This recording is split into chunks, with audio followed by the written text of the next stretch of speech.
Let's start with you. What do you think the key was for the Bucks here in Game 2? We talked so much about what adjustments this team was going to make. Giannis said we weren't going to make any. It was a great game for them. The adjustment, they made shots. I mean, you make 23s, obviously you're going to win most of those ball games.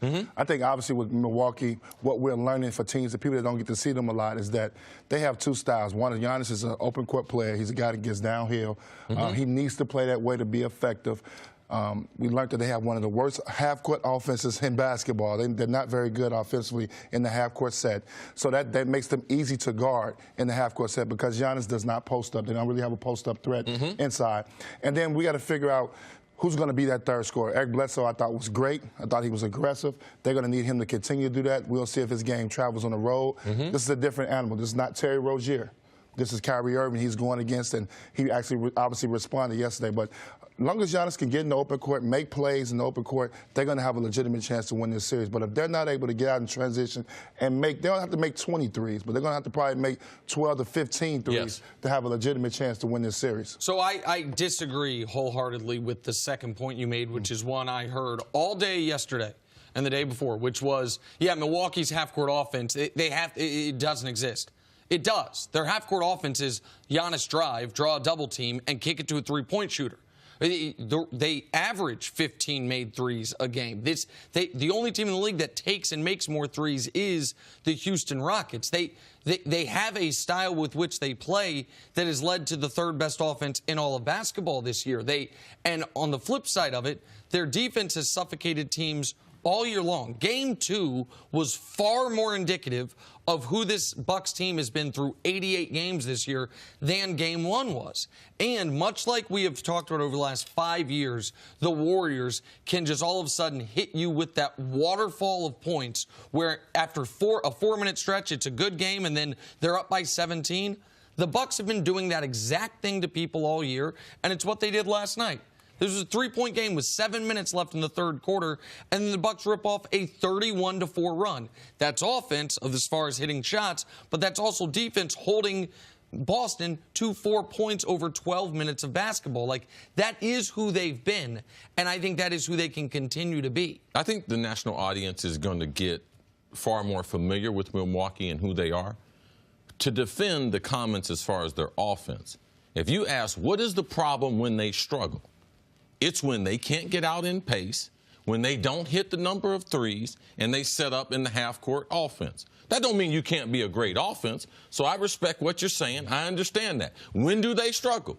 Like game number 1, when their threes aren't going in, and they have to try to set up and be able to beat you by scheme. And the reason why is they only got 2 guys basically can beat you off the dribble. That's Bledsoe. How consistent can he be after having the best season he had during the regular season?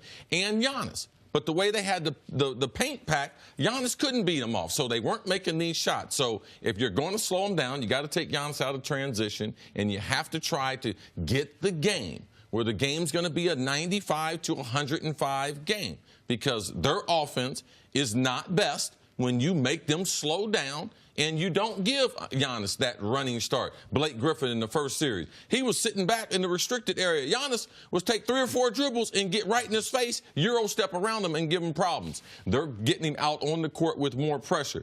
Milwaukee has a chance to be a special team. Can they do it on the road? And can they do it for a 2-month period of time? Draymond Green, you talked about, there are guys that can play regular season 82 games, and there are guys that can play 16 games. How many people do they have on Milwaukee? Because what they're facing right now is new. Well, you got to understand, too, Nick, this is their first time. They won 60 games. They were very impressive. But I also saw Atlanta Hawk team that was coached by Bud win 60 games, and LeBron James them sweep them in the Eastern Conference Finals. So I'm not saying that it's about matchups. Boston's a bad matchup for the Milwaukee Bucks. They expose some of their weaknesses because you have a guy in Kyrie Irving who I know didn't play particularly well yesterday, but he can close the game out. Jason Tatum has yet to put his imprint on this series. If he ever gets going in this series, it becomes totally different. But this is their first go-around. This is their first time in this. This is a Boston Celtics team that went to the Eastern Conference Finals last year without Kyrie Irving and Gordon Hayward. They've been in these trenches before. They played them last year. It's a confidence thing, too, going into the series that the Celtics are not scared of them. They did what they're supposed to do. They went on the road, got one. Now you get in the position at home court. Now it's time for the Celtics to take care of business. But this is going to be a very difficult series for the Milwaukee Bucks to get out of. You know what I don't – I wish the games were reversed. I wish Milwaukee would have blown out the Celtics in that third quarter burst and finished them off in the fourth. And the Celtics had won game 2 because our perspective would be a lot different. The Celtics already did what they had to do in game number 1. We act as if, man, they lost both the games. Kyrie Irving stunk up the joint. No, man, they got what they came to Milwaukee for. This is going to be a good series and because I think it's right in what you're doing. I'm not going to give people credit that them 60 games transition to championship basketball. I'm going to wait to see it. And I know you have question marks as far as Bledsoe. Can he be... Go ahead. Let you finish. Can he be consistent? But if we're not going to just assign credit to Milwaukee for things they haven't done, why are we assigning it to Boston? That's my question that I've asked all year long. This Boston team... Well, we're in the playoffs. We're in round 2. And it's 1-1. Yeah, I get that. But the idea that we haven't seen this Milwaukee team do it. We haven't seen this Celtic team do anything. This Milwaukee team, as presently constituted, right? They both won their first-round series easily, but they both swept. They're 1-1 in this series. So what evidence do we have for these two teams? Boston, with their young players, went to the finals last year, Nick. They went to the conference finals last year. Yes, they did. And that's a hell of a lot of experience. Okay, and I am told every day that we talk about the Celtics, this is a totally different team. Now they've got Gordon Hayward. He's getting better and better. They have Kyrie. But Gordon Hayward has been in the playoffs before, Nick. Kyrie Irving has been in the playoffs at the highest level and hit the biggest shot that you can hit in a playoff. So we're just going to throw that off oh, no, that don't exist. No, I'm not throwing it off. What I am saying is that we can't act like this Celtics team we know that they are playoff tested, and we know the Bucks are not. This Celtics team is not. This Celtics team... Well, let's just do this. Forget the roster.